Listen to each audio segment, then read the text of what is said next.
존경하고 사랑하는 우리 구독자 여러분 반갑습니다. 여러분의 천만 라디오 천혜자입니다. 따뜻한 오후 시간을 잠시 보내고 있어요. 그렇다 보니까 시간도 금방 가고 새해 첫날 책도 읽습니다. 책 한 권 읽고 있는데 나름대로 의미가 있어요. 여러분들도 기회 되시면 책 읽어보십시오. 저는 2023년도 트렌드 관련된 책인데 과연 진짜 올해는 어떤 트렌드로 또 어떤 트렌드로 이렇게 이끌어갈지 분위기가 어떻게 돌아갈지를 한번 잠시 책을 통해서 느껴보고 있습니다. 제가 모르는 그런 용어들도 많네요. 보니까 생각지 못하는 용어들도 있고 알지 못했던 거 미처 파악 못한 부분들도 책을 통해서 좀 하나씩 알아두니까 상당히 좀 유익한 것 같습니다. 처음에는 별거 아니겠지 했는데 또 읽으면 읽을수록 또 새로운 면을 알게 돼서 상당히 좋네요. 뭔가 시대에 뒤처지지 않는 그런 자가 되려면은 책을 좀 주기적으로 좀 읽어줘야 할 것 같습니다.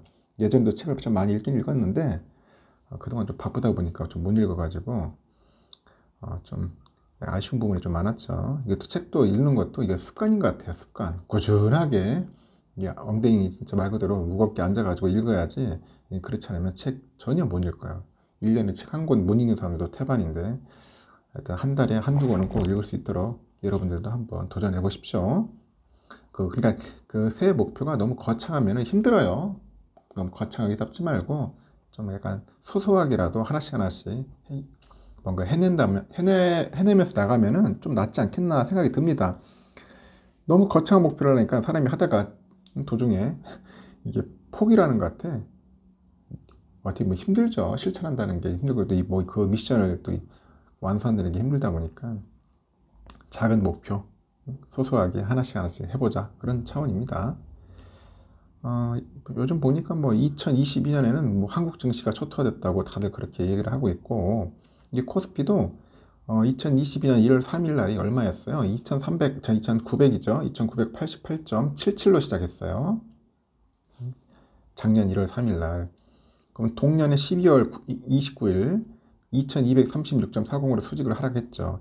2988이 2236으로 훅 떨어진 거야. 이 같은 기간에 보면은 코스닥은 1037.83에서 679.29까지 내려온 겁니다. 예전에 그 천수닥이었는데 천수닥. 이 천수닥이 그립죠. 금리 인상, 원화 약세, 이런 것들이 이제 영향을 미친 것 같은데 2022년 12월 29일 원 달러 환율이 1266원이죠. 1266.50. 50이니까 1440원 선에 육박했던 것 대비했을 때 뭔가 안정화됐다는 것을 고려한다면은 약간 공매도 영향이 좀 있는 것 같아요. 공매도. 징글징글해요. 공매도. 도대체 언제 이게 개선이 될런지 모르겠지만은 그래서 코스닥 시장의 공매도 거래 대금이 2022년 12월 8일에 1983억, 동년 동월 28일 날은 1904억 원 등 연고점을 깬 상황이다. 그러니까 경기가 안 좋으니까 계속 공매 치는 것 같습니다.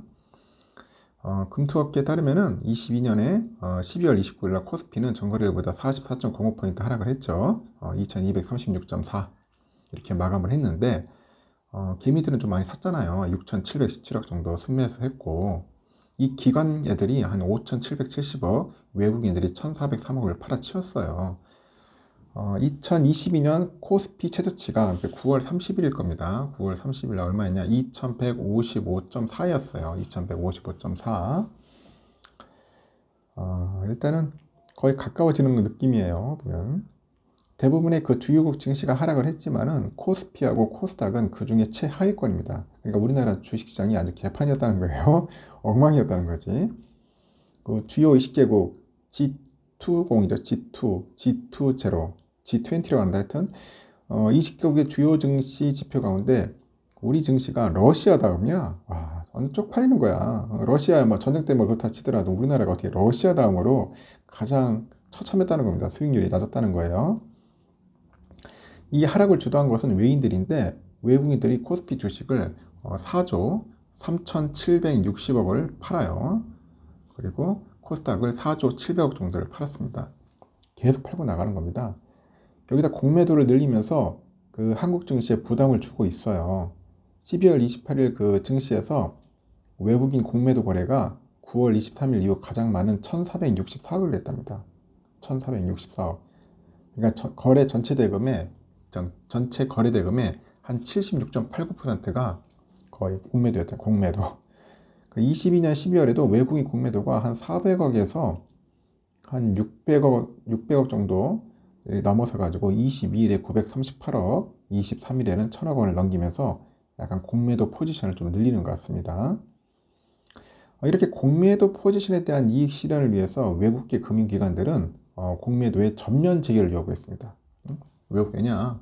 이가 대한민국은 완전 호구라서 공매 치면은 돈 벌기 때문에 지금 난리죠. 지금 외국계들이 공매도 전면 재개해라. 골드만삭스, 뭐 JP 모건 이런 양아치 기업들이 양아치 완전 투자은행들, 그러니까 금융기관 160개 회원사를 둔 그 아시아 증권 산업 금융시장 협회가 있어요. ASIFM이라고 하는데 하여튼 그 협회에서 최근에 한국 자본시장에 대한 백서를 냈는데 이 코리아 디스카운트 해소와 MSCI 선진지수 편입을 위해서라도 공매도를 전면 재개해야 한다 이렇게 강조를 하는 겁니다. 이렇게 부분적인 공매도 재개 정책 때문에 시장의 중립적인 롱, 숏 이 전략을 사용하는 그 해외 펀드 매니저들이 현재 한국 시장을 관망하고 있다는 그런 주장이 있어요. 하여튼 외국인 주도로 이제 증시 붕괴 그리고 공매도 포지션이 늘어나면서 우리 동학개미들도 이제 한국 증시를 뜨라는 거예요. 재미가 없거든. 계속 공매 치는데 주가 빠지고 너무나 힘든 거예요.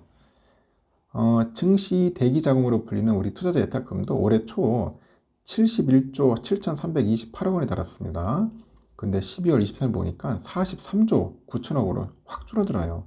그래서 2년 4개월 만에 최저치를 기록을 한 겁니다. 증권가에서는 그 경기 불확실성이 이제 해소되지 않다 보니 상반기까지 부진하는 흐름이 이어질 것으로 이제 보고 있습니다. 특히 2023년에는 그 높아지는 경기 침체 가능성을 이제 본격적으로 반영을 해요.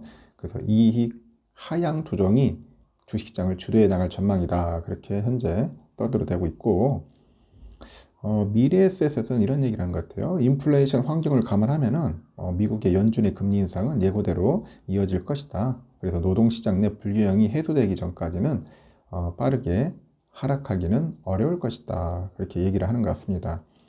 그 연준의 금리 인상 지속으로 경기 침체 가능성도 상승을 하고 있는데 소비자들의 남은 소비 여력도 뭐 제한적이라고 설명을 하죠. 이에 그 수요가 잔존하는 분야를 공략한 기업들을 이제 선별할 필요성이 제기되는 것 같은데 여기서 보니까 뭐 친환경 에너지, 뭐 국방, 뭐 EV, 전기차, 배터리, 뭐 DPU 이런 것들이 대표적이에요. 그래서 친환경 에너지하고 국방에서 직접적인 정부 자금이 유입될 수 있다고 이제 보는가 봅니다. 그래서 22년 이어서 23년에도 에너지 안보 차원에서 투자가 이어질 것 같다. 그러니까 국방비 증진 기조도 지속된다 합니다. 요즘 보니까 막 무인기죠.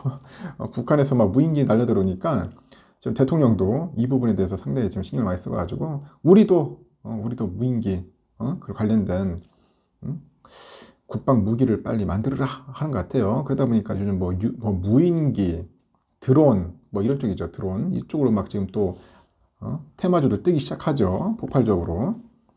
하여튼 재밌습니다. 보니까 또 EV 배터리는 그 미국의 인플레이션 감축법이죠. 이걸로 인해서 본격적으로 확장되는 북미 시장이 수혜가 될 것 같다. 그렇게 보는데 뭐 2차 전지 많이 빠졌는데 바닥일 때 한번 보고 관심 있는 분들은 한번 차분하게 한번 접근해 보시기 바랍니다. 그렇다 해서 뭐 한꺼번에 여러분들 절대로 막 몰빵 같은 거 하면 안 돼요.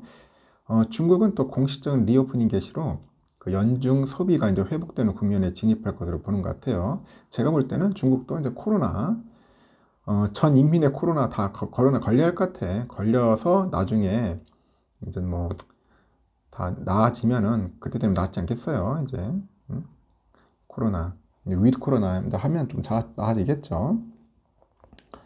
미국 내에서도 이제 해외 여행에 대한 수요가 여전하다는 분석도 있고 이로 인해서 국제거래 수수료 매출 증가가 인전 비자나 마스터카드의 이익을 어느 정도 방어해주지 않겠냐 그렇게 보는 것 같습니다. 이제 소비가 좀 늘어나면은 카드에서 좋아질 텐데 일단은 좀 더 지켜봐야 할 것 같습니다. 경기 침체 상황이 뭐 오래 가지는 않을 것 같고 또 풀리면서 또 슬금슬금 올라갈 거야. 내가 볼 때는 중국의 이제 리오프닝이 상당히 좀 기대가 됩니다. 아직 코로나 때문에 그렇지 코로나 잘 풀리고 하면은 이제 많이 들어오겠죠, 관광객들. IT 업종 내에서는 뭐 DPU나 구독형 클라우드 서비스에 주목을 하라고 하던데, 이거 데이터 센터의 그 에너지 효율성 그 증진 측면에서 이 DPU 이에 대한 수요가 늘어나고 있다고 하네요. 그래서 기업들의 비용 절감 흐름을 감안하면은 소비형보다는 구독형, 이 구독형 수익 모델이 좀 유리하다, 그렇게 이야기를 하는 것 같습니다. 하여튼 뭐 다양한 이야기들이 있는데 한번 참고하시면 좋을 것 같고요. 근데 여러분 하여튼 힘내세요. 힘내시고 뭐 심란하더라도 저는 그 심란하고 괴로운 거를 한번 즐거움으로 한번 승화시키도록 하겠습니다. 주식 투자 절대 쉬운 게 아니에요. 삼성 투자도 마찬가지로 호락호락하게 보면 안 됩니다. 굉장히 힘듭니다. 알겠죠? 저는 여러분들도 주위에서 주식 투자 권유하지 마세요. 권유하지 마시고 하지 말라고 하는 게 나을 수도 있습니다. 정하고 싶으면은 좀 조급한 마음을 버리고 차분하게 좀 공부 좀 하는 게 좋을 것 같습니다. 최소한 3개월에서 6개월 정도는 좀 관망하면서 공부도 하고 이제 배워가는 그런 것도 필요해요. 준비기간. 이 준비기간이 없어 보면은 그냥 곧바로 어플 키고 1초도 안 돼서 단추 그러니까 버튼 눌러버리니까 그게 문제가 되는 것 같습니다. 여기까지 하겠습니다.